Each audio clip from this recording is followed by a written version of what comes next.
dengan Allah itu nomor satu itu syukur. Syukur itu di atas takwa. Di Quran itu ada fattaqullaha la'allakum tashkurun. Jadi takwa itu supaya ke derajat syukur. Kalau Nabi membahasakan kalimat thayyibah yaitu la ilaha illallah Muhammadur Rasulullah, itu kalimat yang otoritas kebenarannya itu absolut, pasti benar bahwa alam raya niki gadah pangeran ingkang asmanipun Allah Subhanahu wa taala. Tapi pengamalan niku, pengamalan la ilaha illallah itu harus ditalkin, diajarkan oleh orang yang spesialis nih, orang yang benar-benar mempunyai maslak. Maslak itu cara sampai kepada Rasulullah Shallallahu Alaihi Wasallam.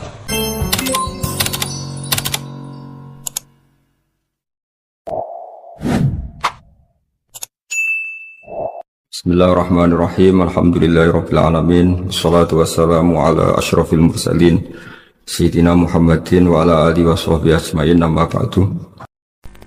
Dengan Allah itu nomor satu itu syukur. Syukur itu di atas takwa. Di Quran itu ada fattaqullaha la'allakum tashkurun. Jadi takwa itu supaya ke derajat syukur.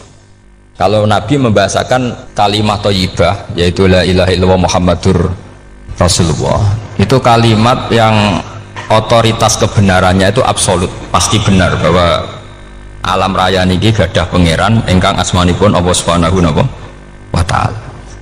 Tapi pengamalan niku, pengamalan la ilaha illallah itu harus ditalkin, diajarkan oleh orang yang spesialis nih, orang yang benar-benar mempunyai maslak. Maslak itu cara sampai kepada Rasulullah Shallallahu Alaihi Wasallam. Kalau tersemut ketika Mbah Mun sering ngendikan ihdinas siratal mustaqim siratal ladzina an'amta 'alaihim. Terus uniknya di surat Fatihah itu, ya Allah tunjukkan kami ke jalan yang benar. Itu bukan sirotoka jalan jenengan, tapi siratal ladzina an'amta 'alaihim. Sama ingat betul ketika Mbah Mun ngendikan Allah itu mboten saged ditiru. Wong Allah mboten dahar, mboten ngombe, mboten tidur. Sing saged ditiru niku nggih padha-padha manusa, sehingga disebut ihdinas siratal mustaqim siratal ladzina. Maka dalam disiplin ilmu sanad itu sampai ada kalimat ekstrim, man ta'allama bila syekhin fasehuhu setan. Itu tidak main-main ya. Artinya ketika orang lain menuduh dunia kiai katanya terlalu kayak kerajaan kecil, santri tidak pernah ngeritik, itu keliru. Sebetulnya memang aturan ilmu itu diantaranya untuk ilmu agama itu harus pakai apa? Sanad. Ini apa? Ihdinas siratal mustaqim siratal ladzina an'amta 'alaihim. Jadi untuk mengikuti jalan Allah niku harus mengikuti jalannya orang-orang yang telah engkau beri nikmat. Telah itu artinya finish. Finish itu artinya sudah meninggal. Sama ingat betul kalimatnya Mbah Mun, kalau kamu ngikuti orang, kalau ingin kebenarannya permanen, ya yang sudah meninggal. Potongan-potongan soleh dadakan ngeten kan nggak meyakinkan. Pas ngaji gayanya kayak wong soleh, engkau mulai kumat meneh, soleh meneh, kumat meneh, itu kan nggak meyakinkan. Istighfar gini nangis, karek nonton dangdut gini nyesal. Terus apa ya, nggak jelas no? Terus gak kasil maksiat ya nyesal, gak kasil toat gitu nyesal. Itu nanti ikut partai wa akharuna atarafu bidunubihim kholatu amalan sholihah wa akharuna sayyi'ah. Jadi orang-orang zaman akhir itu nyampur aduk antara kebaikan dan keburukan. Kayak sampean sering sholat saf awal itu ya baik, tapi ya ono sombongi. Maksudnya ono sombongi kowe iku sapa wani kok ngarep. Maksudnya itu ya ribet kan. Makanya ada wali jadi wali itu karena kalau sholat itu di belakang. Alasannya aku izin mbek pangeran sawane kok ngarep. Jadi ilmu itu macam-macam. Bapak Rian sering dawuh, nak ana wong istiqomah ngimami masjid itu ya apik. Tapi nak keseringan ya perkarane ambisi mau digenti. Jadi istiqomah itu nak keterusan itu ya dadi ambisi. Mulane gak jelas ngimami masjid terus istiqomah apa mau. Artinya apa? Hidup ini nggak jelas. Justru nggak jelas itu bagus karena ketok menusane, napa? ketok manusia. Sehingga dalam ilmu fikih itu lucu. Lo cerita wali-wali top Abdullah bin Umar niku semadzhab dengan Abdullah bin Abbas. Mboten seneng urip teng tanah haram. Ketika banyak ulama, banyak sahabat seneng hidup di tanah haram, alasannya sholat di tanah haram itu seperti 1000 napa? Sholat. Tapi yang dipikir beliau bukan sholatnya, maksiat di tanah haram juga lipatannya sama. Maka rumahnya Abdullah bin Umar itu pas ning perbatasan. Nak sholat mbek bojone ning tanah haram, nak tukaran metu. Jadi ono area tukaran itu dikondisikan steril. Jadi masyhur itu. Jadi beliau nak lagi mesra mbek bojone wiridan teng tanah haram, nak tukaran metu sik. Baru tukaran. Secara meyakinkan karena sehingga kita di Indonesia sebenarnya punya sisi yang luar biasa karena kita tidak maksiat di tanah haram. Jadi bisa saja kita ini orang keren karena tidak pernah maksiat di tanah haram. Walaupun saya tahu kaji atau umroh tambah keren karena nggak pernah maksiat di. Karena banyak juga orang yang nangis di Masjid Haram jebule ngenes samu naki sing elek bojoku tok. Wong Turki wayu, wong Pakistan wayu. Bareng roh bojone elek wireng pesek. Terus nangis, ya Allah, sakmono iki sing elek kok bojoku tok. Nah, berhubung wayah haji dikira itu religius, napa? Akhirnya sing wedok gak terima. Sakmono iki ganteng kabeh sing elek kowe tok. Makanya di haji itu pangeran nyindir faman faradha fihinnal hajja fala rafatha wala fusuqa wala jidala bil hajj. Itu pakai fi ku ing dalem. Jadi potensi maksiat kalau kaji itu fi. Justru pas haji itu pas potensi maksiat. Wong tenggene matof niku nggon tawaf niku. Terus masyaallah wong ayu ki pirang-pirang, wong ganteng ki pirang-pirang. Terus mari geger, mergo rebutan ngambung hajar macam-macam. Jadi kula suwun ijtihad. Dia napa ijtihad itu harus kita dengar. Jadi di antara mazhabnya ulama termasuk Abdullah bin Abbas itu nempat di Taif. Taif itu dari Mekah 3 jam. Alasannya nggak ingin kalau terjadi apa-apa di tanah apa haram. Kita tahu Ibnu Abbas itu mengalami konflik politik dengan Abdullah bin Zubair. Itu ekstrim betul konflik berdua beliau. Akhirnya beliau milih di tanah haram. Wis tukaran-tukaran lah nak raning tanah haram. Maksudnya gremeng, betul tukaran bacaan gremeng lah, gremeng sidik nak raning masjid haram. Artinya jangan kira orang di Indonesia terus ndak hebat, ya hebat, punya sisi nggak maksiat di tanah haram. Ya misalnya sholat kok ngarep nang masjid haram, jebule salate ya Allah sini wong. Wis kok ngarep ben paling afdol, jebule paling keliru coba. Mulai takbir yo keliru plus seudon. Haji Indonesia nu nak sofa walu niate rada elek. Sudah sih maca bismillah ta ora tau tak go ngarep gitu. Menurut kalau yang kesekian kali ditanya gitu. Jadi niate kok ngarep kepen ngetes sudah sih maca bismillah ta ora. Lho ngape wae salat apa wae seudon. Bantah-bantahan. Aku krungu dhewe tau kok ngarep pancen ra maca. Sing kok guri ora maca tapi lonton ora caku kok ngarep ya kepen krungu nyatane ora. Jadi kok ngarep. Terus kedua niate iku balapan ngambung Hajar Aswad. Jadi salate kok ngarep. Sekali salam langsung melayu ngambung Hajar Aswad.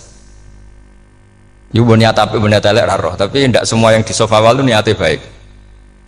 Tapi niat ndak baik itu kadang baik. Iku saking apikane pangeran. Kalau kenangan cerita dari Mbah Mun yang paling saya kenang itu gini. Dulu ono santri nakal. Ya jadi ora dulu tok saiki luwih akeh, tapi sawangannya cerita kan kudu dulu karena sejarah itu syaratnya harus diomongkan dulu. Jadi aku rada kecewa mbek sejarah itu dulu ono santri nakal. Saiki luwih akeh. Niku kepengen nginceng ninge mergo ning wayu. Niku dhisik jarang ning sepeda motor ngalor ngidul ning pasar Bangilan jarang. Dadi nek kepengen roh iku kudu dadi bakul banyu. Terus bakul banyu karena satu-satunya cara rawong ayu kudu dadi bakul banyu nyamar. Jauhnya ngisine ning jero jeding. Jadi kadang ya roninge rajil bapan macam-macam. Kiai ini wali tenan, bukan wali debutan, bukan wali senior, namun wali betul. Nah, sampai saiki dadi wali kan wis ana kuota wali, segelem ra gelem jumlahnya supaya tetap ada terus diangkat ngoten mawon wali. Itu bertahun-tahun, Mas. Kiai ini ngerti, seneng mergo digratisi, dikai rego murah. Kiai ini ngerti nek iku niate elek. Suatu saat gak ada perkembangan, santri ini mulai gremeng karena nggak direspon. Diceluk kiai ini. pentok anakku. Nggih Yai. Kowe salat ning Masjid Haram saf awal 40 dina jamaah mbok saf awal. Nggih Yai. Kok bar tak rabekno anakku. Nggih. Seneng salat. Hari pertama ya demi dapat istri, hari kedua terus. Suwe-suwe ku ku nyaman. Betapa nikmatnya sujud, nikmati rukuk terus nyaman. Saking nyamannya itu berkebutuhan sholat di saf awal. Bukan karena cewek tadi. Bareng hari ke-40 diparani mbek kiai ini. Aja mulai tak rabekno. Loh. Mboten saged, Mbah. Jare nek wis salat 40 dina tak rabek. Oh, mboten salat diterima untuk cawe tok. Mboten. Mboten. Ngenyak uang salat diterima dijoli. Jadi orang nggak bener itu kadang ya jadi bener. Jadi dari wali kadang daftarnya lewat bakul banyu, terus kadang rodok delok wedok sithik-sithik, tapi nak pangeran ngangkat kira kurang coro. Jadi wali can iki. Akhirnya kiai ini sing nangis-nangis. Cung gelem lecok kamu pede mantu wong. Iki gak gelem-gelem tenan. Ngenyak uang salat diterima dijoli. Wah, itu luar biasa. Terus malah nanti ngaji ya, terus ngaji talqinul fikri bahwa pada akhirnya sing paling dhuwur teng hati dar la ilaha illallah. Nah, saya punya cara untuk sampean supaya la ilaha illallahnya itu sah dan meyakinkan. Nah, cara hakim itu sah dan kitab yang sering dibaca Mbah Mun diantaranya untuk kalimat itu kitab Zadul Ma'ad. Iku nak nerangno la ilaha illallah niku luar biasa. Itu kitab kesayangannya Sayyid Abdul Al-Haddad. Beliau ngendikan di antara kitab kesukaan beliau selain Ihya itu kitab Zadul Ma'ad. Itu beliau kalau ngendikan bihadihi ya, maksudnya bihadil kalimah ussisatis samawati wal ardu. Jadi langit bumi dibikin. Jadi beliau mulai berpikir pertama gini, surga dibikin dengan segala kemewahannya itu bagi yang tasdek liman saddaqa bila ilaha illallah wa liman amana bila ilaha illallah. Neraka yang dibikin sebegitu ekstrim sampai anak wong dicemplung ngenteni 70 tahun lagi ceblok. Wah, itu ora kebayang carane gawe. Entakno bego kan itu. Jadi barang nak diceblokno ning neraka itu cebloke tok ngisor ngenteni pinten? 70 tahun. Makanya kemungkinan keluar dari neraka itu kecil. Agak untuk syafaat itu kecil. Wong wis ora iso kebayang kan. Itu pun diciptakan untuk yang menolak dalil. Jadi surga dibikinnya lihadil kalimah, neraka dibikin juga lihadil kalimah. Jadi hadil kalimah itu mizan, ini ukuran yang nerima masuk surga, yang menolak masuk neraka. Hisab juga gitu, ada hisab itu ya karena kalimat la ilaha illallah. Orang kafir itu nanti tidak dihisab. Nah cara Ibnul Qayyim hadisnya nggih ngoten, ulaikal ladzina kafaru bi ayatina rabbihim wa liqaihi fahabitat a'maluhum fala nuqimu lahum yaumal qiyamati wasna. Ya lucu tuh, masuk Fir'aun dihisab kan sekarang rokok kan, jadi hisab itu nanti itu yang nggak jelas-jelas. Makanya sampai berhati-hati, itu potensi dihisab. Jadi yang jelas itu ada hisab. Masuk kanjeng Nabi dihisab kan tidak mungkin. Nabi Ibrahim masuk dihisab, Fir'aun masuk karena yang jelas surganya tidak dihisab, yang jelas nerakanya juga nggak dihisab. Tapi nak sing pengajian yo teko, dangdutan yo teko, ini yang ini yang itu. Ya itu hisab itu. Dulu biskop ya bayar, mlebu masjid ya bayar. Cuma ada biskop 10.000, nak nih masjid 2.000. Itu ya hisab itu nanti. Jadi orang kafir yang karuan kafirnya itu istilah Quran fala nuqimu lahum yaumal qiyamati wasna. Nah, artinya ada hisab juga tolak ukurnya la ilaha illallah. Terus wa bihadil kalimah bu isatir rasul. Karena kalimat ini Rasul diutus untuk melatih la ilaha illallah. Jadi kalimat ini luar biasa. Tapi setelah jadi tahlil terus yang mau coba ngantuk terus jumlahnya kakean kan, terus akhirnya gak sakrat. Akhirnya lewat di komentar suwi temen. Pemenang nak sing mimpin tahlil wong tuwek terkenal suwi lagi tahlil dipimpin Mbah niki sing mburi mesti sambat wah suwi mesti. itu kriminal kita, itu kesalahan kita. Kalimat yang harusnya jadi tolok ukur surga neraka itu ukurannya kalimat itu. Kemudian kita nganggap kalimat itu sebagai kalimat yang apa problem. Iku aja sampai ya. Makanya kalau suwon sing mimpin tahlil aja suwi-suwi lah. La ilaha illallah ping 3 hadir terus bar. Niku semua ijazatnya hanya 3 kali. Itu kok udah dipirang-pirang niku. Tapi nak la ilaha illallah tolong gak hadir ya tak baleni neh dadi 6. Kok gak hadir? Jebule ping 1000 pun ndak hadir lah, ini yang masalah. Kula waca ndak ini supaya sampean ngerti kalimat itu menjadi kualitasnya bagus ndak itu karena cara pandang. Itu tadi kalau sampean mikir surga dibikin semewah itu dengan fasilitas bidadari secantik itu, semuanya kelas A, itu ya bagi yang menerima la ilaha illallah. Neraka dibikin se ekstrim itu juga bagi yang nolak. Jadi ini kalimat pembeda, makanya kalimat haqqin 'alaiha nahya wa 'alaiha namu. Wa biha atau wa 'alaiha. Ijazah kene usume usum. Wa biha atau wa 'alaiha. Tren ini kene wa 'alaiha atau wa biha. Wa biha apa wa 'alaiha? Enggak yang di sini umumnya. 'Alaiha nahya wa 'alaiha namut. Wa 'alaiha atau wa biha. Wa 'alaiha atau wa biha. Oh berarti orang jelas prinsipnya, gak jelas. Gak jelas. Jadi kalau suwon Mbah Mun sepuh-sepuh niku fi akhiri hayati nu sering maos talqinu dzikri.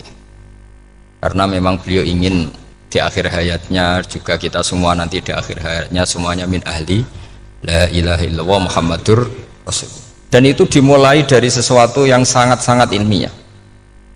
Yaitu tadi dimulai kenapa surga dibikin untuk sing iman la ilaha illallah. Kenapa neraka dibikin untuk yang menolak la ilaha illallah. Kemudian Rasul diutus untuk melatih la ilaha illallah. Nanti ada azab ya karena menolak la ilaha illallah. Ada maghfirah karena yang terima la ilaha illallah. Makanya istighfar, kalau cara oleh istihad, niku istighfar itu setelah la ilaha illallah cara kula oleh istihad. Di beberapa Indonesia itu thariqah punya istighfar dulu baru la ilaha illallah. Tapi banyak ulama yang berpendapat dibalik. La ilaha illallah dulu baru. Karena istighfar itu didengar Allah itu setelah tauhidnya benar. Ini cara madzhabnya Abul Hasan apa? Asyadzili, yaitu fa'lam annahu la ilaha illallah baru wastaghfir li dzambika ai li hadil kalimah. Karena orang bisa dimaafkan itu berdasar kalimat la ilaha illallah. Misalnya begini ya. Orang kafir itu kafir terus sampai 70 tahun.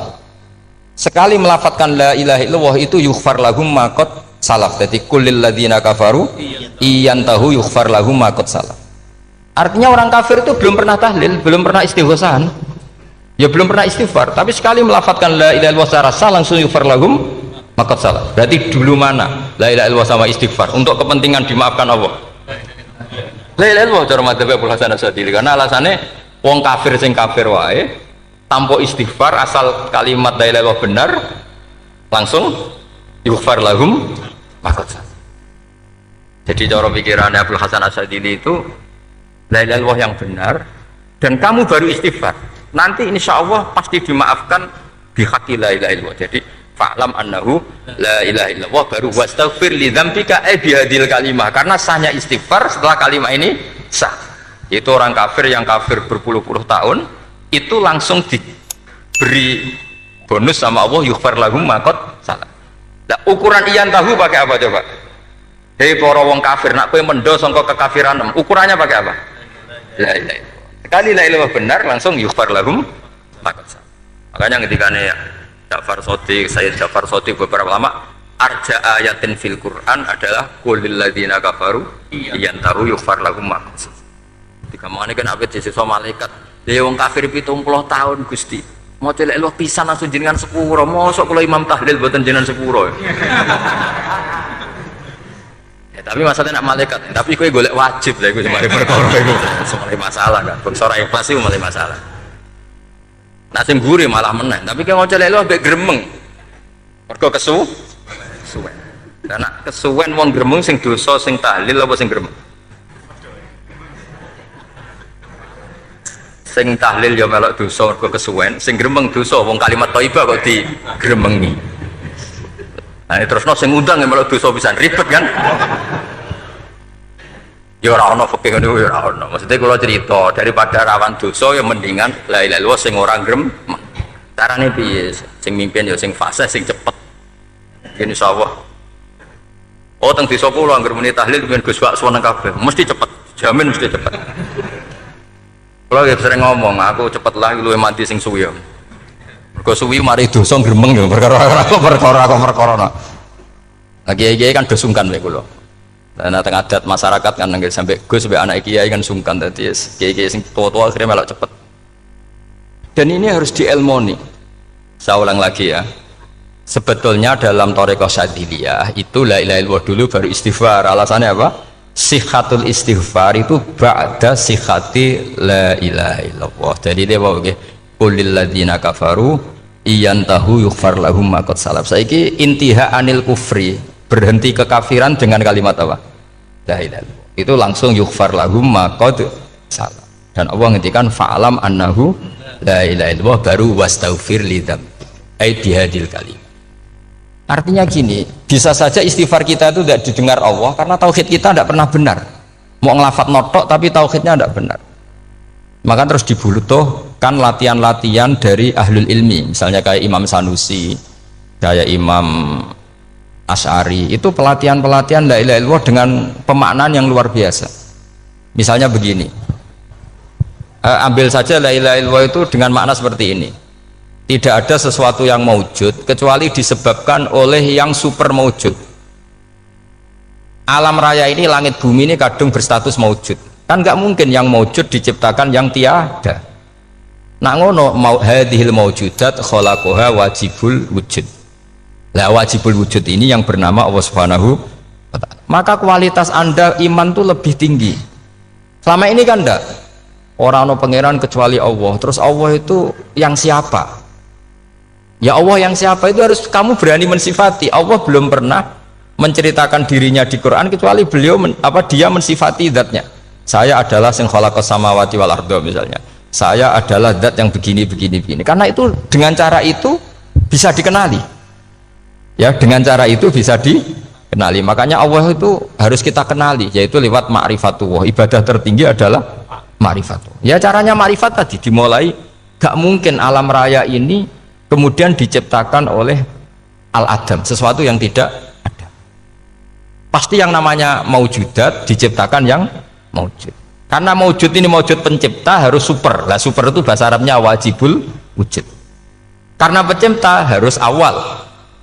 Gak mungkin Fir'aun itu Tuhan lahirnya di bumi, berarti dulu buminya ketimbang Fir'aunnya. Tuhan-Tuhan yang lain juga begitu, masa dulu buminya ketimbang Tuhannya. Makanya Allah pasti Tuhan betul karena bersifat awal, bersifat qadim. Nah kalau kamu mulai latihan gitu, iman kamu itu bil bayyinah. Dan syaratnya iman yang benar adalah bil bayyinah. Bayyinah itu jelas welo-welo. Makanya semua nabi memaklumatkan diri, qul inni ala bayyinatim mir rabbi. Lam yakunil ladzina kafaru min ahlil kitab wal musyrikin munfakina hatta ta'tiyahumul bayyinah. Jadi kamu harus punya otoritatif kebenaran sing sampai welo-welo itu layak balus syakka wal irtiyab, sudah agak bisa ragu lagi. Nah saya khawatir kalau kita sudah tidak ngaji seperti ini, la ilaha illallah itu mau rutinitas. Pomnya nak kasiat ribet mana kan? Nak diwaca 1000 kasiat ini, nak diwaca 2000 kasiat, wah itu ngawur lagi. Saya itu kemarin ketemu banyak orang pintar lah di Jogja. Itu saya cerita, mereka tanya saya, Gus kenapa engkau jarang berdoa? Saya bilang saya itu sering berdoa, cuma mungkin Anda tidak tahu kata saya. Doa itu syaratnya harus setelah sihhatil iman, imannya itu benar. Dulu ketika Gerwani itu kampanye komunis itu gitu, anak-anak kecil disuruh memejamkan mata, ayo kamu minta permen sama Tuhan. Ternyata nggak dapat permen, suruh memejamkan mata lagi, coba minta sama bu guru, terus dikasih apa? Permen. Oh berarti yang ada bu guru bukan Tuhan. Artinya apa? Kalau umat Islam ini Islam ini kamu jual dengan doa, kemudian doa dipakai tolok ukur Islam bener apa enggak, habis kamu. Banyak orang ingin jadi Kapolri, jadi gubernur, jadi apa, ngundang orang-orang kondungo. Terus nyangoni akeh gak mandi, mesti dihujat deh. Dan sing dongo yang ngerti nak ramandi, potongan wong seneng duit itu kan insya Allah ramandi lah kan kira-kira gitu. Jadi korbannya itu Islam kalau terus menerus doa yang dipakai apa? Transaksi. Maka doa itu nomor 2 atau 3, nomor 1 itu ya iman tadi, ma'rifatullah itu nomor 1. Bukan doa, karena kalau doa dijadikan nomor 1 takutnya itu dipakai ukuran. Makanya ketika orang kafir minta sama Nabi, minta itu ya bahasa Arabnya doa. Untuk mengubah Mekah jadi begini, untuk mengubah Mekah jadi makmur, jadi ada sungainya, roh. Nabi gak mau. Padahal Nabi kalau doa pasti mustajab apa enggak? Tapi andekan itu diturutin, maka ukuran iman selalu pakai doa. Dan itu bahaya jangka panjang, karena Nabi pirsa pengganti beliau-beliau kamu-kamu yang nanti doanya tidak mandi, itu bahaya, itu tidak prospek cara hitung-hitungan. Iya nak zaman Nabi donga mesti mati. Nak ketika era sampean dia nak kiai tenan Pak, kalau donga ana sugih, nak ora sugih kira kiai kan ribet. Mungkin dhewe kiai ora sugih kan ribet kan. Maka kita sebagai ulama itu punya hitung-hitungan. Nah beda dengan pakai ma'rifatullah. Misalnya begini, ini contoh paling gampang. Orang kafir itu dulu mengukur kebenaran Muhammad, mereka tentu manggilnya Muhammad. Muhammad, kalau kamu mengklaim bahwa orang mati bisa hidup lagi, coba mbah-mbah kamu yang sudah mati bangunkan. Kalau bisa berarti kamu benar, kalau ndak ya ndak. Pertanyaannya itu yang faktu bi abaina in kuntum apa? Sodikin. Pertanyaannya, ngukur kebenaran dengan cara itu yang bikin standar siapa? Nah, Nabi itu sempat terdesak karena itu dipakai ukuran. Tapi kalau pakai ilmu mantek, jawabannya lebih gampang. Ngukur kebenaran dengan cara itu versi siapa? Versi saya. Kamu benar itu kalau bisa membangkitkan orang mati. Terus dari Nabi, ya kalau versi kamu ya kamu yang membangkitkan, nanti ditanya bareng-bareng. Loh ini kan kita seperti itu kan, kita sering. Artinya apa? Islam ini yang bisa mengawal hanya ilmu. Doa itu nomor 2, yang bisa mengawal Islam hanya fa'lam, harus ilmu annahu la ilaha illallah. Ketika orang kafir lo tanya, Muhammad kalau kamu Rasul betul, fasayir jibala Makkah, jibalu Mekah kamu jalankan kemudian jadi emas, dan orang-orang yang mati bangkitkan. Kemudian kita tanya, adinuka hakun amla, agamamu benar apa enggak? Nabi andikan minta kira-kira dituruti Allah apa enggak? Pasti dituruti. Tapi masalahnya, masa menunggu itu? Masa Allah menjadi Tuhan nunggu itu? Allah selalu Tuhan baik orang percaya atau tidak. Makanya Allah tidak mau nuruti, karena itu jadi problem jangka panjang. Iya kalau Nabi mustajab doanya, ketus era umatnya seperti ini. Sing kiai ini bendino dalail ora mesti mandi dongane. Wis asing tirakat lah ora mesti mandi dongane. Nak bab donga niku wis padha wae lah. Misalnya mesti mandi, nak wong waras mesti dinggo donga husnul khotimah, ora dinggo golek sugih, itu mesti amatir. Nah masalahnya nak dinggo husnul khotimah bagi mereka yang kedonyan ya gak ngefek, dianggap tidak prospek. Panjang kan? Makanya itu pinternya Nabi, nomor 1 itu al ilmu, fa'lam annahu la ilaha illallah. Lagi wastaghfir li dzambi. Jadi kalau suwon, kenapa ini cerita Mbah Mun, kenapa akhir-akhir beliau sering talqinu zikri, sering melatih zikir, itu sirinya diantaranya bahwa kalimat ini harus menjadi kalimat super, kalimat sing alaiha nahya wa alaiha namut wa alaiha nub'ats, atau wabiha nub'ats insyaallah ta'ala minal amin. Ya itu tadi, kita sebagai kiai itu ikut menjaga ini, jangan sampai kalimat ini membosankan. Tahlile suwi barbar segitu ono sing nyoal la ilaha illallah Muhammadur Rasulullah lane kurang panjang, wakaf Taurat terus panjang, bahwa agama ini dimulai hatta ta'tiyahumul bayyinah. Jadi sesuatunya harus benar-benar sampai jelas. Orientasi para ulama dulu itu cara menerangkan la ilaha illallah itu sampai difahami an bayyinatin. Makanya semua nabi memaklumatkan diri kul inni ala bayyinatin mir rabbi, sampai di situ. Dan semua cerita-cerita di tafsir Jalalain, di apa-apa itu ukuran kebenaran itu lam yakunil ladzina kafaru min ahlil kitab wal musyrikin namun fakina hatta ta'tiyahumul bayyinah. Monggo. Maka semua kita itu harus punya kecakapan untuk merangkai dalil. Kalau ada pengalaman saking kitab-kitab turos, kitab-kitab dulu. Itu ketika beberapa ulama ditanya, dulu ketika ulama-ulama dulu berdebat tentang apakah imanul muqallid, imannya orang yang tidak bisa berargumentasi tentang Tuhan itu diterima apa enggak, rata-rata ahli sunnah bilang diterima, tapi tetap dengan catatan itu potensi goyah. Itkul man qallada fit tauhidi imanu lam yakhlu min tardidi. Tapi ternyata ulama-ulama itu prakteknya juga mengajari masyarakat supaya ada sedikit dalil atau kepastian logika. Masyhur itu ulama dulu ketika tanya orang-orang Arab, orang-orang desa, Ya Arabi, bima arafta rabbak. Kamu kok tahu kalau Tuhan itu ada itu gimana? Jawabannya mereka meyakinkan. Al-ba'ratu tadullu alal ba'ir wa atharul aqdam yadullu alal masir. Ono tletonge sapi ya mesti ono sapine. Ono atharul aqdam, artinya ono tipake wong liwat ya mesti ono sing liwat. Sehingga itu sudah dianggap cukup kalau ada makhluk ya ada khalik. Artinya terus menjadi gampang ketika Allah ngendikan misalnya am khuliqu min ghairi syai'in. Mosok hadhil makhluqat sing maujudat kemudian khalaqahal adam. Itu kan enggak ketemu akal. Maka termasuk kekaguman saya sama kitab Fathul Bari sarahnya Bukhari itu ngendikane wa hadza sing inda ahlil mantak yusamma iltidzadzan aqliyan, bahwa agama ini harus ada kenyamanan secara akal. Kalau Nabi membahasakan wajadah halawatal apa? Iman.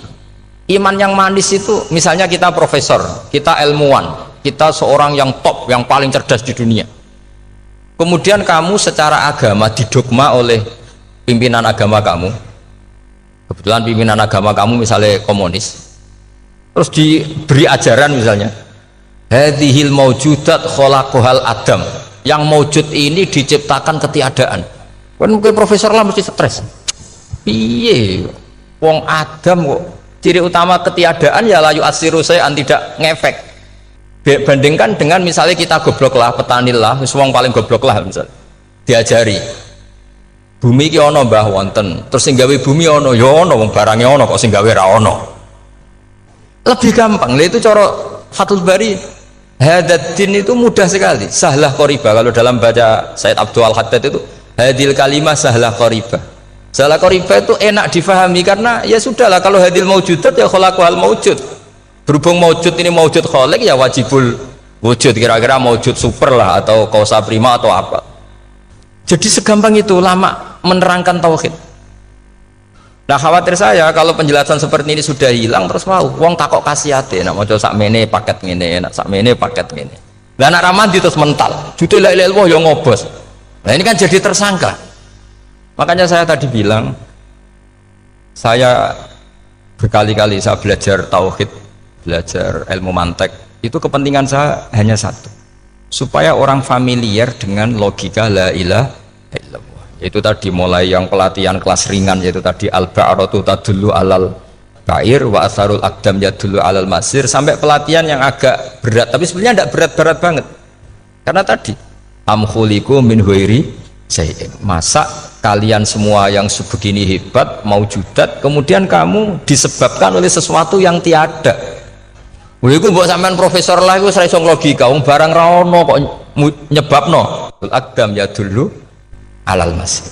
Jadi ono teledong ya mesti ono sapine. Ono tipak tracakane tak kaki ya berarti ono wong sing barli. Artinya hadil alam ini atharun min athari kudratul. Kalau suwun, kalau wau mun maca sanad talqinu dzikri dari Mbah Mun, dan saya berharap kita ini saling menopang. Makanya saya Gus Yofur itu sering belajar mantek sampai belajar usul fikih, karena nggak bisa kita tanpa ditopang ilmu-ilmu seperti itu, tidak bisa, karena banyak khurafat, banyak syubhat. Termasuk penumpang paling gampang adalah Anda berislam secara senang, secara ceria, supaya tidak kepikiran nyuwun sewu pindah agama atau pindah ke yang macam-macam. Makanya diantara rumusnya Islam itu raditu billahi robba. Raditu itu puas, sampai cari di kamus, ridho itu puas, marem. Ojo mbok maca di pangeran Allah pah-pah. Makanya kalau berharap jenengan jangan sering berdoa, nanti gampang kecewa. Karena potensi tidak mandinya lebih tinggi gitu loh. Jadi pokoknya seneng pangeran. Pangeran ku sapa sing gawe langit bumi, sing ngekek oksigen ora usah bayar. Sing aku elek lah ya payu rabi. Nyifati pangeran sing wis terjadi. Ora usah bayangno. Wah aku jaluk jadi bupati ora jaluk suke ribet. Lu kula kecelok wong alim mboten nate nyifat donga nemen-nemen. Sing wis kliwate. Ngaku yo wong narukan nyatane payu rabi. Umume wong di mobil gue di mobil. Umume wong bingung ya sering melok bingung. Sudahlah sudah sebetulnya. Lho kok sampean kok ora top ya coba. Wong melarat sekolah ya ora tamat, yo tetep oleh menghirup napa oksigen. Presiden seneng jadi presiden, kowe ngopi untuk utangan ya wis semeneng. Semula ra diusir bojo ya wis seneng. Sebenarnya seneng itu gampang. Mbok yo nyifati pangeran sing wis gampang-gampang lah kayak di Quran itu nyifati Allah itu alhamdulillah alladzi atamani wa saqoni aku melaratlah nyatane kelar mangan. Ya sudah yang gampang-gampang. Lah sampean ndak kakian donga ben sugih. Kula bolak-balik cerita kula nanti dilani wong elek. Rayu elek sowan kula. Kula kenangan terbaik saya dadi kiai gini. Gus kula dongakno dadi sugih. Tenane, Mbak. Nggih, tak critakno. Nak bojomu iku sugih. Sing pertama ditoto apa? Omah Gus ya, omah ditoto. Suwe-suwe mobil ditoto Alphard. Terakhir sing dievaluasi sampeyan. Omah wis apik, mobil wis apik, sing elek apa? Bojomu mesti sampean kena evaluasi. Iku wis mesti ya. Akhirnya Srasito. Jadi kula nu nate bully tiyang terbaik lah. Kenangan saya terbaik jadi kiai ini gini kok. Akhirnya iya Gus. Kan gak mungkin omah suwapi, mobil suwapi. Coba yang kamu evaluasi apa tuh? Mulai artinya sudah lah, tidak usah kepengen itu dikurangi lah. Hubungan kita dengan Allah itu mensifati itu insya Allah pasti lebih indah. Ya misalnya kita Islam ya alhamdulillahilladzi hadana li hadza ma kunna linahtadiya laula. Sudah, tapi sekali sampean mikir, sak rewangi Islam yo mesti mlebu swarga. Oh, mesti kena was-wase setan tak jamin. Sak rewangi salat yo mesti swarga. Tapi nak sampean alhamdulillahilladzi ja'alana minas sajidin wasyakirin aman. Maka alhamdulillah itu kalimat paling keren. Makanya da'wahum fiha subhanakallahumma wa tahiyyatuhum fiha salam wa akhiru da'wahum alhamdulillahirabbil alamin. Jadi pokoke ngoten. Sore pura usah kakek jaluk karena potensi tidak mandi itu tinggi. Sampean ndak kutub, ndak ahdal, ndak abdal, ndak apa saja. Wis donga wis umume wong-wong lah. Dunya hasanah fil akhirati hasanah wa qina adzabannar. Hasanah go piye artine pokoke hasanah. Pokoke hasanah fil akhirati ya hasanah. Nek ra iso hasanah ya rabi itu jenenge hasanah pokoke sementing. Karena kula niku pengalaman dadi kiai, suangger wong kok kakean donga mesti kakean ngeluh. Ya karena potensinya ada mandi. Jajal sampean ndonga apa jajal? Selama ini kan njuk mapan yo ora tau mapan. Njuk sugih yo rakus. Wis diparingi cara pangeran wis maringi jebule sampean ingin lebih. Makanya saya mohon sekali, jadi hubungan dengan Allah itu nomor satu itu syukur. Syukur itu di atas takwa. Di Quran itu ada fattaqullaha la'allakum tashkurun. Jadi takwa itu supaya ke derajat syukur. Karena tadi lah, cobalah dilatih. Saya pernah ngecek orang yang sekarang dugem menikmati maksiat dengan orang yang takwa mensyukuri tidak maksiat, itu nikmatnya itu masih tinggi nikmatnya orang yang syukur karena berhasil meninggalkan maksiat. Makanya kamu yang syukur bengi-bengi seradih duit ning kamar wudu bariku ngelamun jujuk esok yes alhamdulillah gak maksiat. Kira usah bayangno terus tahajud, qiyamul lail iku para habaib, para ulama itu kira ramakome lah seperti itu. Terus ramakome. Tangi turu seradan tempiring itu alhamdulillah. Pokoknya sing gampang-gampang ya. Dan itu memang ajarannya Nabi. Jadi Nabi itu kalau bikin ajaran itu orang sing asbaha aminan fi sirbi, pokoknya mu'afan fi badani indahu kutu yaumi faka'an nama khizat lahu dunya bi hadafiriha. Jadi bayangkan ini man asbaha aminan fi sirbi ngontrak ya ora diusir sing di omah, kumpul mertua ya ora diusir mertua, kumpul bojo ora diusir bojo, aminan fi sirbi mu'afan fi jasadis urip nak guyu do banter wis bengak-bengok indahu kutu yaumi dina iku iso mangan iki faka'an nama khizat lahu dunya bi hadafiriha. Anggap ae kowe itu sak donya. Lha wong paling sugih gawe kolam renang paling 100 meter persegi. Kowe ndelok laut renang sak kapoke. Pokoke urip ku sing gampang itu. Kok senengane repot to? Senengane repot. Pokoke kula kepengin niku jenengan syukur lah. Pokoke lho nggih malah niki pokoke niki kampanye syukur lah. Pokoke karena tadi coba yang biasa donga-donga itu dikurangi lah. Syukurnya dulu yang lho sampean tak arani. Doa yang mandi itu dimulai apa? Asana Allah. Tinggi mana doa dengan syukur? Syukur. Nabi itu kalau berdoa itu nyifati Allah panjang sekali. Alhamdulillah hamdan katsiran terus wa hamdan wa fi ni'amahu wa yukafi mazida ya rabbana lakal hamdu kama yanbaghi li jalali wajhika azimi sultanik la nuhsi sana'an 'alaika anta kama athnayta 'ala nafsik antal muqaddim wa antal muakhir. Wus panjang. Sampean kan enggak muqaddimah suwidi. dongane sing tuh wis gak dia 13 wis. Kalau kan sering mau ikhya itu kalau muji pangeran itu sampai lupa Imam Ghazali saking panjangnya. Sama dulu donga-dongane Nabi itu kalau muji Allah itu panjang sekali dongane sithik nak jenengan mukadimah alhamdulillah rabbil alamin sampai angob pas donga ya Allah ya Rabbana temenan blas gak dia 3 itu. Jadi saya mohon sekali bahwa agama ini harus bifarohin wasuhu dan kalau donga yang paling kalau kenang sama yang Mbah Mun gini Gus Farihi namuna amin semuanya kita itu pokoknya senang makanya kalau suwun lah pokoknya beragama terus senang rodi itu bila roba rodi itu kalau nak maknanya itu marem di pangeran Allah itu marem atau Sayyidina Ali lah kafani izzan antakuna li robban wa kafani fakhran an akuna laka abdan pun gustin tak bangga kula dadi manusa mergo pangerane jenengan. Cara di pangeran Fir'aun kan yo ribet wae. Wis mati tenggelam dadi ton. Terus wa kafani fakhran an akuna laka abdan kula nu seneng banget mergo dadi kawulane jenengan. Misale dadi kawulane presiden ya iso coplok. Kawulane menteri kadang ketangkep KPK. Kawulane wong sugih kadang bangkrut. Ribet kan? Makanya beliau ngendikan kafani izzan antakuna li robban wa kafani fakhran an akuna laka napa abdan. Terus niki kalau rati provokatif lah. Semergi zaman akhir sampai pandemi ngeten wis ra syukur ribet.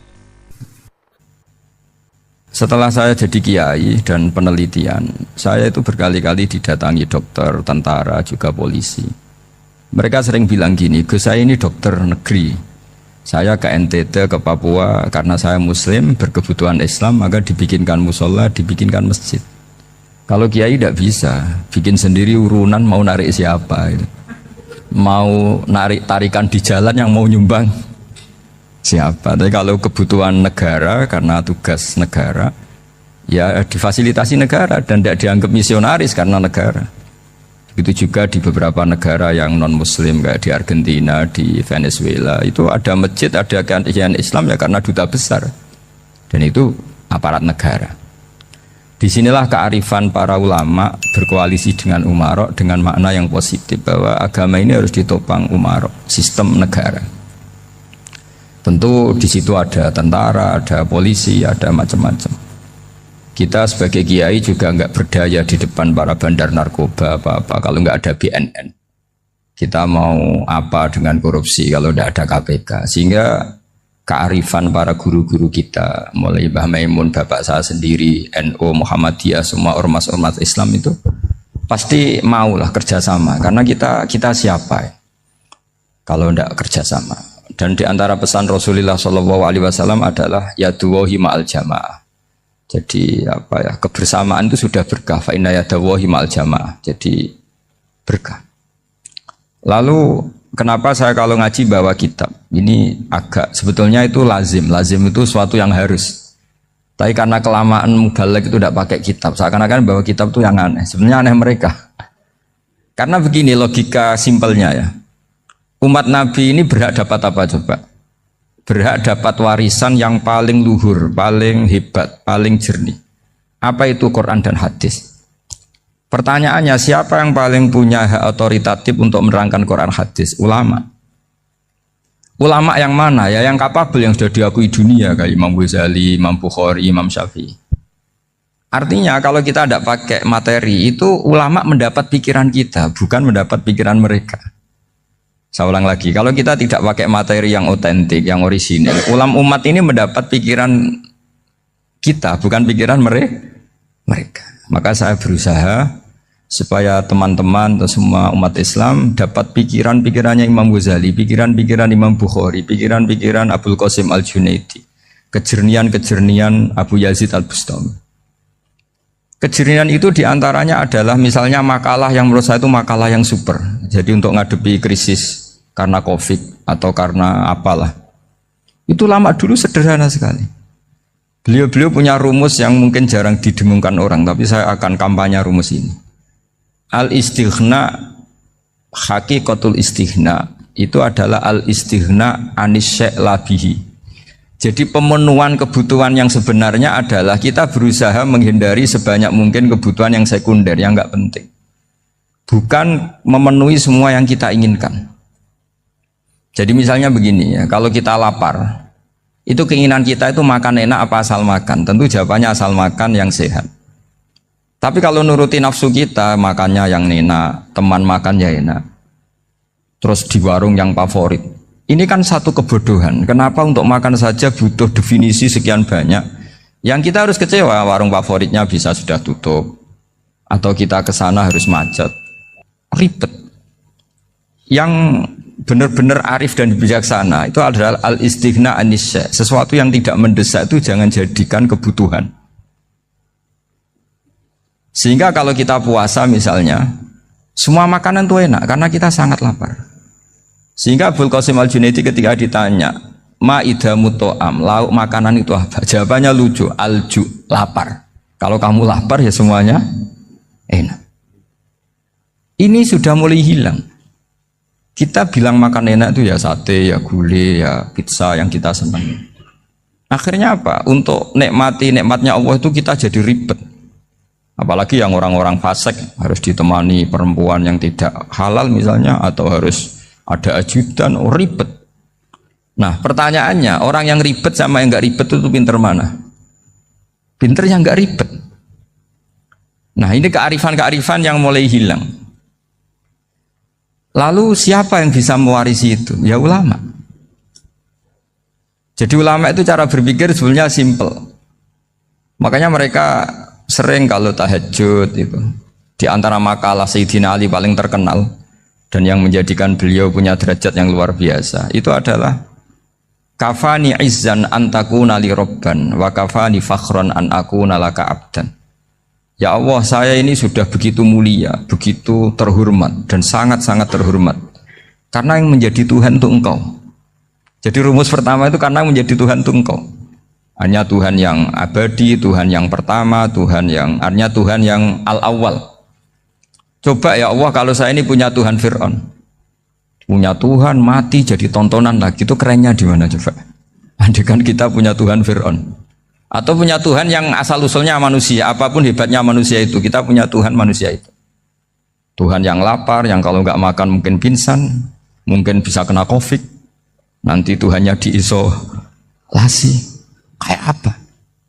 Makanya ketika Tuhan Allah menyindir ketuhanan selain Allah itu, Allah hanya menyindir dengan kalimat sederhana, kana yakulanit to'am, yang kamu tuhankan itu masih makan. Artinya kalau nggak makan ya lemes. Jadi lama-lama ada orang gini, alhamdulillah tadi Tuhan mampir ke saya, kelihatannya lapar, setelah tak kasih makan sehat lagi. Susah nggak punya Tuhan yang seperti itu. Beda dengan Tuhan kita. Tuhan yang nggak butuh makan, nggak butuh minum, al-qayyum, zat yang berdiri sendiri tanpa butuh yang lain. Al-awwal, sebelum ada langit bumi sudah ada Tuhan kita yaitu Allah. Bandingkan dengan Tuhan-Tuhan yang dipertuhan yang lain, yang adanya setelah bumi, misalnya Fir'aun dan sebagainya. Sehingga Sayyidina Ali pertama jadi kebanggaan apa? Kafani izzan antakuna li robban. Saya ini keren betul karena punya Tuhan yaitu Engkau. Tuhan yang lahul asmaul husna, Tuhan yang semuanya punya kebaikan, punya keabadian, punya keagungan. Terus wa kafani fakhron an akuna laka abdan, dan saya bangga sekali karena saya menjadi hambamu. Kalau saya jadi hambanya Pak Rektor ribet kan? Sudah tak hormati ternyata nanti tidak rektor. Ya kan ribet kan? Terus pokoknya ribet. Jadi budaknya manusia itu ribet. Makanya ada seorang wali datang ke temannya yang jadi presiden atau jadi raja. Datang ke situ karena tidak punya uang, mau minta uang karena temannya raja. Setelah sampai sana ternyata temannya ini karena orang soleh pas berdoa, ya Allah saya minta ini, minta ini, minta ini. Terus si wali tadi pulang. Tanya, kenapa kamu pulang? Ternyata dia sama, masih minta-minta kayak saya. Jadi sederhana dia. Sama-sama minta kamu, minta zat yang kamu mintain katanya. Jadi dulu itu orang itu sebegitu dekat dengan Allah. Sehingga si raja ini terus ketemu wali tadi tanya, kenapa kamu menyepelekan saya padahal sekarang saya raja? Terus ditanya sama wali tadi, karena temannya, kalau kamu di padang pasir tidak bisa minum dan harus minum 1 gelas, dengan ongkos kamu harus mengasihkan semua kerajaan kamu demi minuman itu. Pilih mana, minuman apa tetap jadi raja? Ya saya milih bisa minum. Saya tidak raja tetap hidup, tapi kalau nggak minum mati. Bagaimana Anda bangga dengan satu kerajaan sing la yusawi kak samain, yang tidak sama dengan segelas air. Jadi artinya terus mereka melihat jadi raja itu ya biasa, jadi presiden biasa, jadi rektor biasa. Karena mereka biasa berlogika hakikatul izzah itu ya taqarrub ila Allah, yang benar-benar terhormat itu ya dekat dengan Allah. Begitu seterusnya mereka bikin paradok-paradok yang aneh, tapi itu menjadi pelajaran. Bapak saya Ki Nur Salim itu senang baca anekdot Nasiruddin Koja. Itu kalau bikin orang-orang aneh, itu dia datang ke satu pesta, pakai baju lusuh, pakai sarung lusuh atau celana lusuh, sama Sohibul Bait yang punya acara dibiarin. Setelah dibiarin dia pulang pakai jas, pakai dasi, pokoknya keren. Dihormatin, pakai alpat, pokoknya dihormatin. Silakan.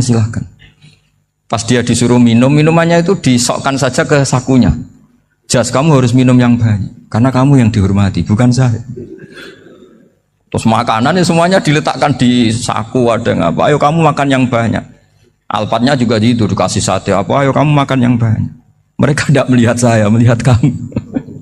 Akhirnya orang satu pesta itu istighfar semua, berarti kita ini salah. Terus dia pidato, kenapa kamu uang gitu? Tadi saya datang, orangnya sama. Gara-gara beda pakaian, penghormatannya beda. Berarti yang berhak dapat makanan ini jasa ya, bukan saya. Betapa naifnya kita sebagai orang. Ternyata kita masih hormat sesuatu yang seperti itu, yang atribut lah. Jadi orang-orang sufi itu orang yang bisa menertawakan dunia. Akhirnya ya, pertama dia dianggap orang gila, masa jas dikasih makan, dikasih minum. Tapi secara fikih dia benar, haram dia makan. Karena pas dia datang dibiarin, setelah pakai jas dikasih makan. Berarti hakikat yang dapat rezeki siapa? Jasnya apa orangnya? Jasnya apa orangnya? Jasnya. Jadi itu orang-orang sufi, kearifan orang-orang dulu itu bisa ngelola hal-hal yang keseharian menjadi luar biasa. Ada seorang wali melihat istrinya makan satu piring, anaknya makan satu piring. Ditanya, kalian kenyang? Wah, kenyang sekali. Melihat anaknya minum kopi satu cingkir, senang. Kalian senang sekali. Wah, kalau senang dengan hal-hal yang murah bisa, ngapain harus senang dengan hal-hal yang mewah? Bodoh sekali saya. Sehingga terus mereka bisa qanaah. Qanaah itu ya hidup itu simple, sederhana.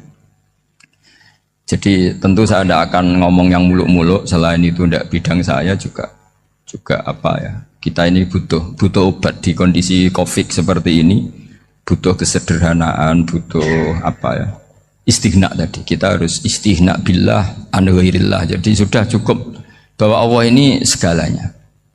Sehingga tadi saya dengarin himnenya Unisula, yang paling saya kagum adalah dimulai dengan kalimat-kalimat thayyibah. Di antara tugas suci Nabi Ibrahim dan semua nabi adalah wa ja'alaha kalimatam baqiyatan fi aqibi. Nabi Ibrahim itu nabi yang diberi gelar Allah. Dia adalah nabi yang menjadikan kalimat tauhid itu kalimat yang abadi. Fi aqibi, di anak turunnya, di semua generasinya, baik anak turun karena gen maupun karena pembinaan, karena pendidikan. Ini penting sekali saya utarakan karena apa? Satu kehidupan itu sebenarnya digerakkan oleh kata-kata, oleh moto kalau orang bahasa modern. Sehingga banyak ulama mengatakan al-ibarat qutun li'ailatil mustami'in, bahwa redaksi atau moto atau pegangan hidup itu penggerak kehidupan. Sehingga sebetulnya manusia itu digerakkan oleh kalimah-kalimah itu, oleh moto-moto itu, oleh prinsip-prinsip hidup itu. Misalnya orang Palestina itu tiap hari ke pasar gitu. Mereka ke laut itu. Ditanya, kenapa tidak takut tembak Israel? Jawabannya lucu. Kena tembak ya mati, nggak makan ya mati, nggak kerja ya mati. Ya sudah, sama-sama mati ya, mendingan aktivitas normal. Tapi saya tidak menyarankan itu untuk melawan Covid. Ini cerita saja nanti. Kamu jangan provokator itu. Karena ini wilayah sensitif. Jadi banyak orang yang poligami, kalau ditanya alasannya gitu, istri satu ya cerewet, dua ya cerewet, mendingan 4 katanya. Ya banyak ya gitu. Tapi ada yang kebalikan, istri satu cerewet saja hampir jantungan, apalagi 4, tinggal matinya kan gitu. Itu semua yang menggerakkan itu kalimat. Kalimat itu satu pegangan. Banyak orang loh yang nggak ingin jadi rektor tuh banyak loh Pak Bejo. Jangan kira semua dosen ingin jadi rektor. Melihat rektor sibuk rapat mempertahankan reputasi Unisula terus sering pegang kepala. Ngapain repot-repot? Jadi tukang sapu aja dapat gaji, ngopi, rokokan, selesai. Bodoh amat jadi rektor, mikir orang banyak. Banyak loh orang yang nggak ingin jadi presiden tuh banyak. Karena ngopi nyaman, nggak ada yang ganggu. Mau tidur sampai jam 9 siang juga gak ada yang ganggu. Sehingga mereka melihat pegawai negeri itu gak keren, orang kok diatur jam, disiplin. Itu memang cara Allah membagi rahmat. Mau kamu apakan coba? Cara syukurnya dia seperti itu. Bapak saya dulu tuh sering ngajarin saya, diajak jalan-jalan pagi-pagi. Melihat orang ngopi, makan uduk itu bapak seneng. Kok enak jadi wong awam. Ngene esuk-esuk nyemak bocah kesel kabeh kono enak ngopi rokokan. Bapak kadang iri sama orang awam itu iri. Sudah gitu berharap masuk surga kan enak sudah gitu. Tahu-tahu mati, tidak tahu ke surga apa ke neraka ya tidak tahu. Jadi nah orang dulu itu orang yang bisa mensederhanakan dunia. Sehingga ya sudah cara bahagia. Makanya saya alhamdulillah saya ini kerjasama sama UII sama beberapa kampus. Memang amdan itu sengaja. Kampus itu ya punya sistem yang nggak bisa mewakili sistem kiai. Kiai juga punya sistem yang nggak terwakili oleh kampus juga sebaliknya saling melengkapi. Saya sering ketemu rektor UI, rektor kampus-kampus Islam. Mereka cerita, Gus pendidikan pondok harusnya dimodernkan gini-gini. Saya bilang, kalau pondok modern kayak kampus itu nanti saya ketemu Allah nggak bisa jawab. Kenapa Gus? Saya beri contoh gini. Kalau misalnya perempuan perawan lah atau apa saja namanya perempuan mau tanya tentang menstruasi atau haid, kalau semuanya sistem kampus dia harus kuliah dulu, registrasi dulu, kuliah dulu, bayar dulu, dan dapat jawabannya nunggu mata kuliah pas itu. Bandingkan kalau sistem pondok, saya tuh sering ke pasar sama anak saya dicegat sama ibu-ibu. Gus, anak saya ngalami gini-gini, keluar darah terus menerus, nggak 6 hari tapi 1 bulan penuh. Itu hukumnya apa Gus ya? Nanti saya mau sowan ke jenengan. Nggak usah sowan di sini aja. Ya sudah, sebelum mengeluarkan darah yang rutin seperti itu biasanya haidnya berapa hari? 6 hari ya sudah ikut yang 6 hari, yang lainnya istighatsah. Ngoten tok Gus, ya udah ya. Begitu terus di masalah udhiyah Pak. Ya coba kalau semuanya pakai sistem kampus, daftar dulu, bayar dulu. Jadi ini nggak ada jawabannya, nunggu mata kuliah itu baru dapat jawaban. Itu biasa nggak sholat bertahun-tahun karena belum ada jawaban tentang itu. Nah itu kalau misalnya orang mati, tahunya cara apa memulasara jenazah itu nunggu kuliah dulu, pas mata pelajaran itu dulu, baru menangani orang mati. Berarti orang mati itu tergeledak semua. Tapi kalau kiai kan enggak. Kesini orang mati terbakar, kalau dimandiin malah badannya copot-copot, itu gimana hukumnya?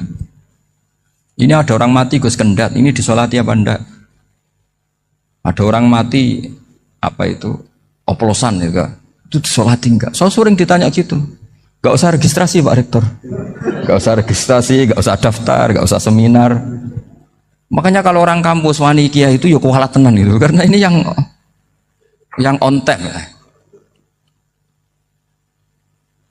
Tapi pondok seperti saya ya ikrar seikrar-ikrarnya pentingnya kampus karena melatih efisiensi waktu, disiplin, tata kelola manajemen sehingga kita ya hormat.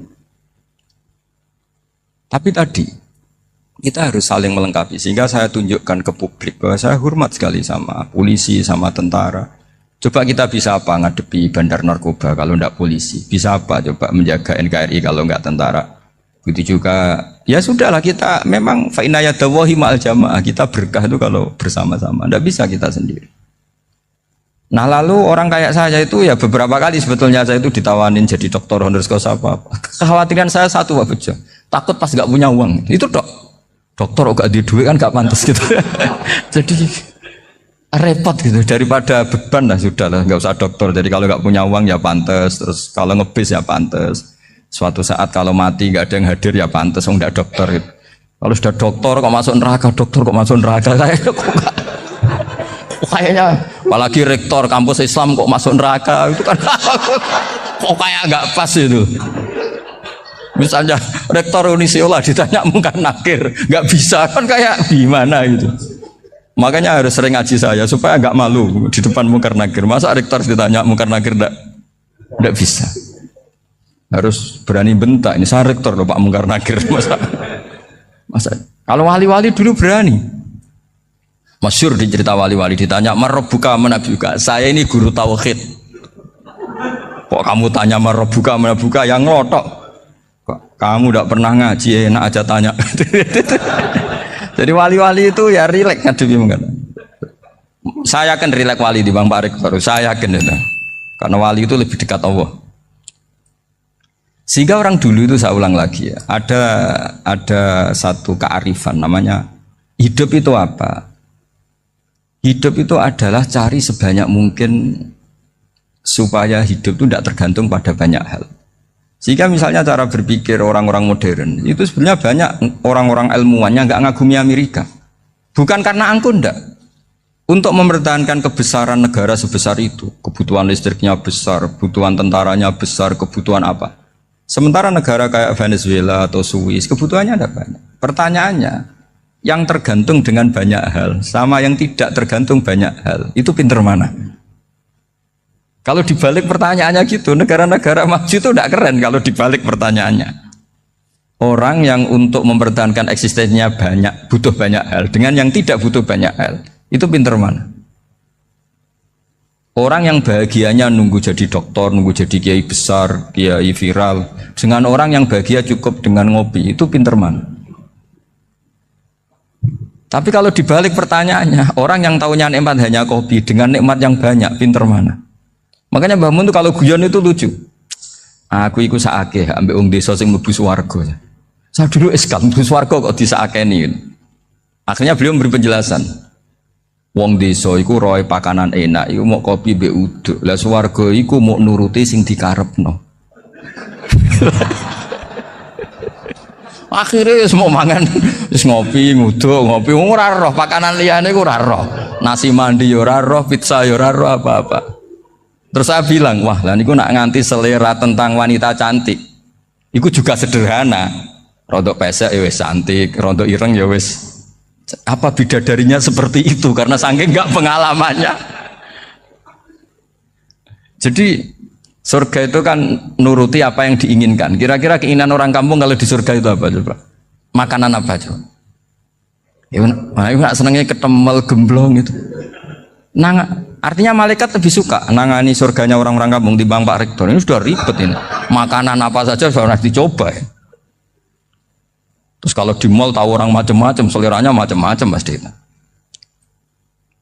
Enak mana kalau sampean jadi malaikat pelayan surga? Suka ngelayani orang kampung apa yang orang kota? Orang kampung kan? Jadi ya itu guyon ya, guyon tapi itu menjadi pikiran kita bahwa orang yang banyak kebutuhan itu sebetulnya banyak kebodohannya karena menggantungkan kebahagiaannya dengan banyak hal. Makanya Imam Syafi'i ngendikan istighna itu apa? Al-istighna anisya'i. Yang dikatakan kecukupan adalah berusaha sebanyak mungkin banyak hal tidak kamu butuhkan. Bukan memenuhi semua kebutuhan kamu karena nafsu kamu ini tidak ada batasnya gitu. Kalau kamu penuhin nggak akan selesai. Itu ada perempuan yang kurang cantik itu minta doa saya, Gus doain suami saya kaya. Terus tak guyonin, terus nggak minta. Kalau suami kamu kaya, yang pertama dirubah itu apa? Rumah Gus, supaya rumah saya bagus. Kedua apa? Mobil, supaya mobil saya bagus. Nanti yang dievaluasi itu kamu.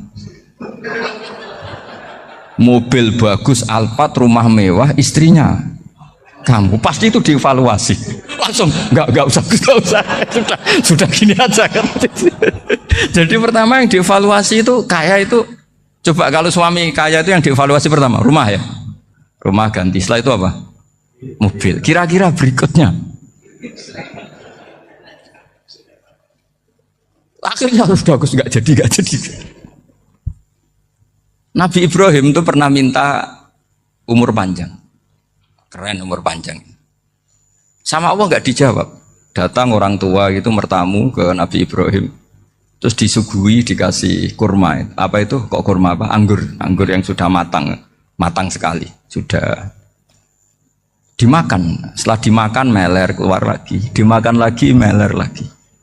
Terus Nabi Ibrahim masuk lagi ke kamar. Ya Allah doanya tak cancel. Nanti kalau saya tua kayak itu. Jadi Allah itu nggak jawab langsung tapi ngirimkan itu. Akhirnya ya Allah nggak jadi. Nanti takut itu. Saya pernah ngalami jadi kiai tadi, ada ibu-ibu ya kurang ya nggak pati cantik lah. Suaminya tuh miskin sekali. Minta doa saya supaya kaya. Bareng tak kasih pertimbangan itu udah nggak usah nggak jadi.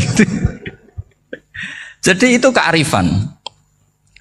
Tapi kearifan ini harus kita tanamkan. Saya nggak bisa membayangkan Indonesia yang besar ini, andai kan tidak ada qanaah, nerimo ing pantum. Coba sekarang ada Covid. Andai kan Indonesia tuh kayak Perancis. Saya beberapa kali punya tamu orang yang hidup lama di Perancis, bahkan dapat istri orang Perancis. Itu dulu nggak begitu mencintai Indonesia. Tapi setelah di Perancis 2 tahun, wah Indonesia hebat. Di Perancis itu kata dia kalau cerita, semua kebutuhan masyarakat itu dibebankan ke negara. Apa saja minta negara, apa saja nyoal negara. Sementara Indonesia, coba kalau Indonesia mengalami seperti ini kok tidak ada qanaah rimo ing pantum, bisa kios Indonesia. Orang miskin nyalahkan negara, kelaparan nyalahkan negara, apa saja. Tapi barokahnya dididik kiai jogeman nyalahno wong liya. Urip pun romo ing pandum, diame. Sampai gak ngerti kalau Covid. Banyak tuh orang-orang kampung itu, orang lugu-lugu itu. Mbah niki saking Covid, salam ning Covid, muga-muga umure panjang. Dikira Covid itu nama orang yang ahli sosial itu. Mbah niki dana saking Covid. Matur nuwun sampekno salamku, muga-muga umur panjang. Bingung kan yang nganterin ini. Ini gimana yang mau menjelaskan? Memang nggak paham. Ribet kan. Tapi saya pastikan bahwa dengan keadaan seperti ini kita bahagia, kita stabil, itu jelas barokahnya kalimat tadi, moto tadi atau pegangan hidup tadi. Makanya disebut al-ibarat qutun li'ailatil mustami'in, bahwa redaksi atau kata-kata atau pegangan atau filosofi hidup apalah namanya itu adalah penyemangat. Penyemangat. Karena kata-kata ini memang luar biasa. Ketika sahabat perang demi kebenaran, zaman itu ya pasti benar karena yang dibela Nabi. Dulu itu kan enak zaman Nabi, yang dibela mesti benarnya, musuhnya mesti salahnya. Sehingga dulu itu memang harus tegas. Kalau sekarang mau tegas gimana? Yang kamu bela tidak mesti benar, musuhnya tidak mesti salah. Ribet kan kalau misalnya saya tukaran sama Pak Rektor, kamu mau bela mana kan bingung. Saya tidak mesti benar, saya tidak Nabi. Pak Rektor apalagi tidak mesti benar lagi kan? Ribet kan? Jadi kalau kita mau perang sekarang itu mau pede gimana? Enggak. Makanya banyak ulama sekarang tuh mau tegas tuh nggak berani karena ya banyak hal yang abu-abu lah wilayahnya. Misalnya pilihan presiden atau pilihan bupati, pilihan menteri. Kamu mati-matian bela itu, yang kamu bela tidak mesti benar, musuh kamu tidak mesti salah. Misalnya pilihan bupati, wah ini kabupaten ini baik kalau bupatinya ini, yang satu bilang ini, terus tim suksesnya kamu tanya, kamu yakin? Ya tidak juga. Lah kenapa semangat? Kan saya botohnya paling alasannya ya itu aja, bukan yang lain. Beda dengan zaman Nabi, nabinya mesti benar, Abu Jahalnya mesti salah, kan enak aturan mainnya jelas. Singkat cerita dalam perang itu banyak sahabat yang ngalami luka, ngalami apa gitu. Kemudian curhat lah ke Nabi, ya Nabi gara-gara derek kan jenengan, ngikuti jenengan saya harus ngalami seperti ini.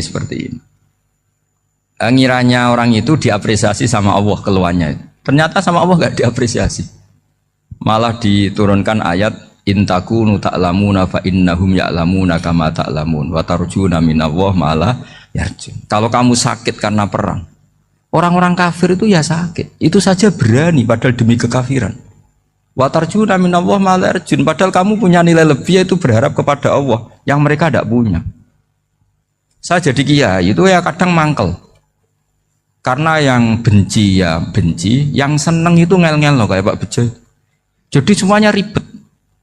Nah iya, yang benci ya ganggu, yang seneng ya ganggu, tambah nemen.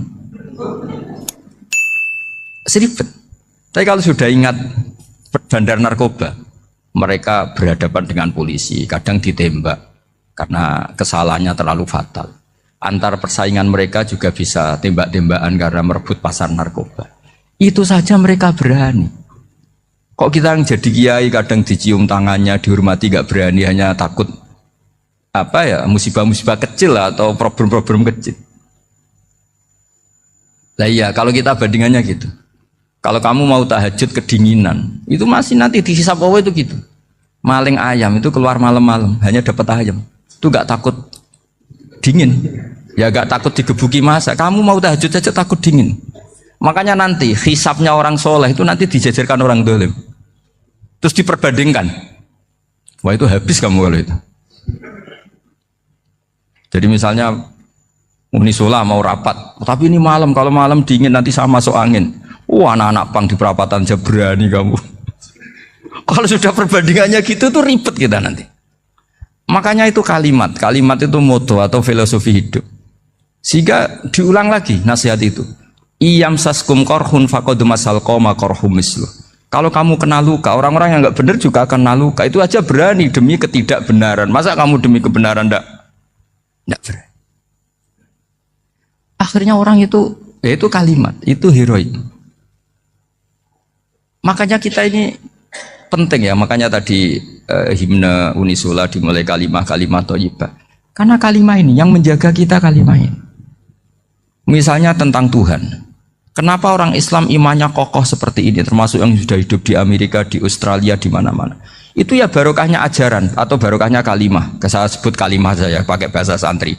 Karena la ilaha illallah itu dalam tradisi santri disebut kalimatu haqqin alaiha nahya wa alaiha namut wa alaiha nub'ats. Ada yang riwayat wa biha nub'ats insyaallah taala minal aminin.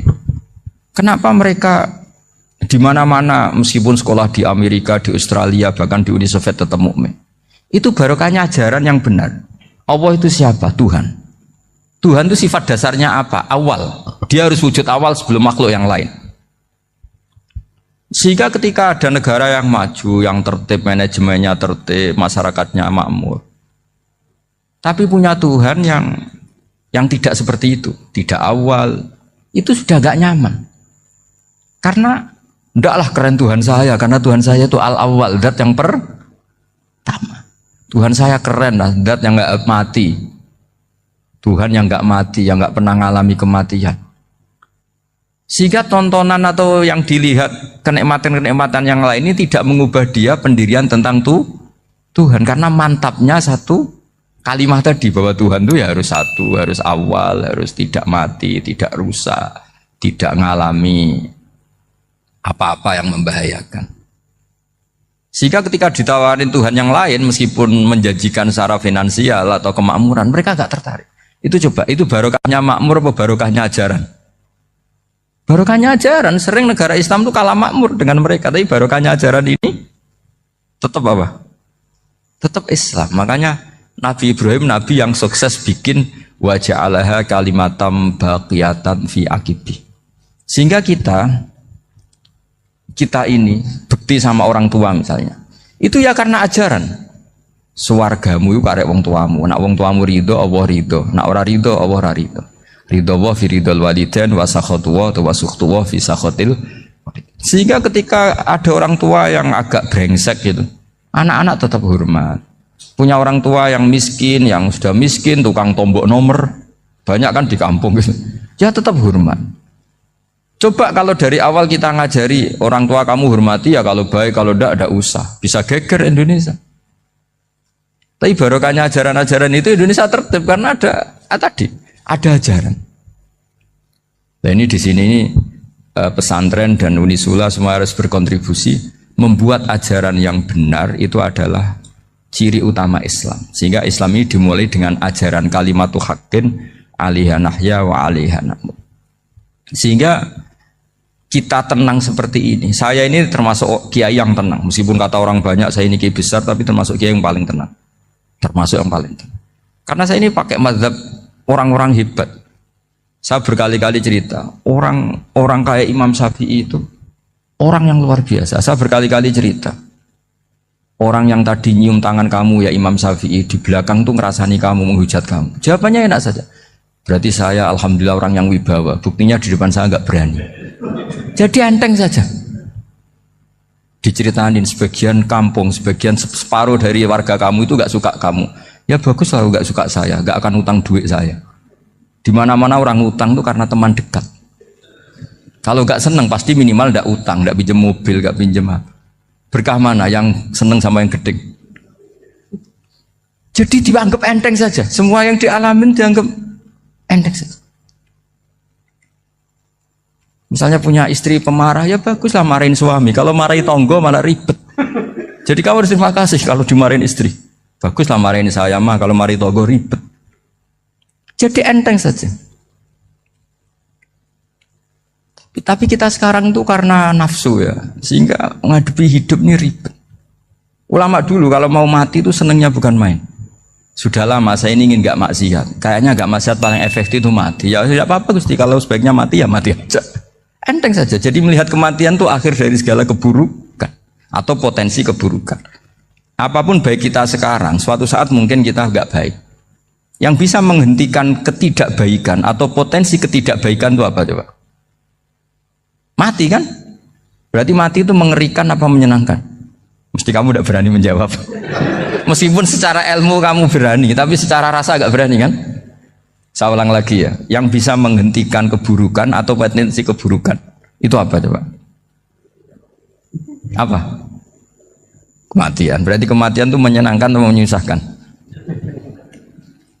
Apapun kamu tidak berani jawab karena kamu agak-agak duniawi itu kelihatannya. Tapi secara ilmu, kamu tahu kan kalau mati itu tidak buruk-buruk banget. Karena apa? Itu akhir dari segala keburukan. Sehingga Nabi ngajarkan kalimat itu begitu luar biasa. Allahumma ahyini maka natil hayatu khairan li wa tawaffani maka natil wafatu khairan li. Nabi melihat dunia itu begitu indah. Ya Allah, kalau saya ini hidup, anggap saja hidup ini ziyadatan li fi kulli khairin, menjadi modal saya menambah segala kebaikan. Jika suatu saat saya mati, anggap mawon rohatan li min kulli syarrin, itu akhir dari segala keburukan saya. Sehingga mati hidup ya baik karena di situ kita bisa berkontribusi beramal soleh. Mati juga baik karena mengakhiri segala keburukan. Nabi nate ngendikan lagi, ajaban li amril mu'mini inna amrahu kullahu khair. Orang mukmin itu mengagumkan, semuanya baik. In asobathu na'ma syakara fakana khairan lah. Kalau baru dapat nikmat, dia syukur, maka itu baik. Wa in asobatu dharra sabara, kalau dapat masalah mereka sabar, itu juga baik. Sehingga orang mukmin dua sisinya pasti baik. Itu juga kalimat, maksudnya moto atau pegangan hidup. Nah berikut ini saya beri contoh, ini kenangan saya, ini contoh terakhir. Masalah jadi orang terkenal maupun tidak. Di sini dicontohkan Imam Ghazali di halaman 367 di kitab saya 367, juznya 3 di kitab Ihya Ulumuddin. Di sini beliau cerita betapa untuk menjaga ikhlas sebaiknya orang itu tidak terkenal, tidak syuhrah, tidak terkenal. Oke, itu kita sepakat ya, karena kalau terkenal mungkin orang dipaksa publik dengan tanda kutip untuk selalu berbuat baik, tapi karena jaim lah, jaga image atau apa. Tapi ketika dibalik pertanyaannya, kamu rela yang terkenal itu orang nggak benar, sementara yang orang benar itu nggak terkenal. Lalu masyarakat tahunya yang tidak benar. Kalau pertanyaannya dibalik gitu, orang baik wajib terkenal enggak? Kalau pertanyaannya dibalik seperti itu, dokter yang benar tidak terkenal, yang malpraktek terkenal. Kamu ingin kondisi seperti itu? Nggak ingin kan? Kampus yang bagus nggak terkenal, kampus yang bagus nggak terkenal, yang nggak bagus. Nah, artinya apa? Gara-gara olah kata, olah pikiran, ini logika jadi rubah. Lagi-lagi apa? Jawaban itu ada di kata-kata sebetulnya. Makanya bab-bab seperti ini tidak usahlah kita berdebat, berpolemik. Sebaiknya orang itu humul, menutup diri. Apa sebaiknya orang terkenal, itu nggak perlu seperti itu. Sudah terserah Tuhan saja. Makanya saya mulai dulu ngaji sampai sekarang itu ya tidak punya punya ikon tertentu atau punya website tertentu, enggak. Sudah terserah pangeran, sudah. Saya juga tidak sok suci materialistik atau enggak, ya tidak mikir saya. Bukan apa-apa ya, karena saya ini kiai, jadi biasa urusannya sama Allah, tidak sama makhluk. Jadi pusing kalau sama sarah-sarahnya makhluk itu pusing. Meskipun rektor kalau nasihati saya pasti tidak saya terima, itu tetap makhluk, itu sudah tidak ngefek kalau saya itu sudah ada itu. Bukan karena saya sombong, ya memang makhluk betul gitu, bukan cuma nasibnya bejo aja, tapi makhluk tetap makhluk. Saya beri contoh ya. Ini makalah yang ditulis Imam Ghazali. Ya, i'lam aslahaka Allah anna aslal jah wa intisarus sayyid atau sayyidi wal istihar. Wa huwa mazmum itu. Balil mahmudu al khumulu illa man saharahu wa ta'ala li nasri dini min ghairi takallufi talabi syuhrati minhu. Jadi kalau kamu ingin ibadah kamu selamat ya kamu jangan terkenal. Tapi resikonya adalah kalau kebaikan itu tidak terkenal, maka agak dikenali. Kalau agak dikenali berarti masyarakat hanya punya percontohan yang tidak baik, karena yang baik tidak terkenal. Jadi itulah ulama-ulama dulu. Jadi apa-apa itu dibanding-bandingkan. Kemudian nanti kelihatan, jawabannya itu kelihatan. Jadi ulama dulu itu biasa ngarang misalnya afatun nikah, sisi negatifnya nikah.